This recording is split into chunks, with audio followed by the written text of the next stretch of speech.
এপ্রিলের মাঝামাঝি সময়ে খালেদা জিয়া দেশে ফিরতে পারেন বলে জানিয়েছেন বিএনপি মহাসচিব মির্জা ফখরুল ইসলাম আলমগীর। সকালে গুলশানে বিএনপি চেয়ারপারসনের কার্যালয়ে সাংবাদিকদের সাথে মত বিনিময়ে তিনি একথা বলেন। মির্জা ফখরুল আরও জানান, নির্বাচনের রোডম্যাপ হলেই তারেক রহমানের দেশে ফেরার বিষয়টি জানা যাবে। এই ঈদে জামা জুতো অ্যাকসেসরিজের ডিসকাউন্ট।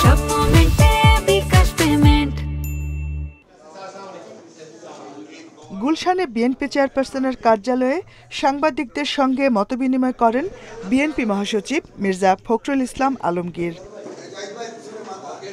প্রধান উপদেষ্টার চীন সফরকে ইতিবাচক উল্লেখ করে তিনি বলেন, ভূরাজনৈতিক কারণেই প্রতিবেশী সহ সব দেশের সঙ্গে ভালো সম্পর্ক থাকা উচিত।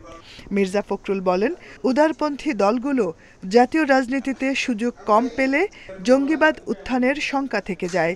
তিনি বলেন, কয়েকজন উপদেষ্টার নিরপেক্ষতা নিয়ে প্রশ্ন উঠেছে। আমরা একটা টোটাল নিউট্রালিটি আশা করি ফ্রম দ্য গভর্নমেন্ট, এবং প্রফেসর ইউনূস সাহেবের কাছে এসে সবচেয়ে বেশি আশা করি।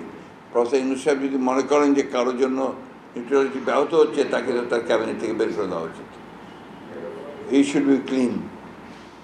তা না হয় তাহলে তো মানুষ মনে করবেই। বিএনপি মহাসচিব জানান, লন্ডনে আগের চেয়ে ভালো আছেন বিএনপি চেয়ারপারসন খালেদা জিয়া।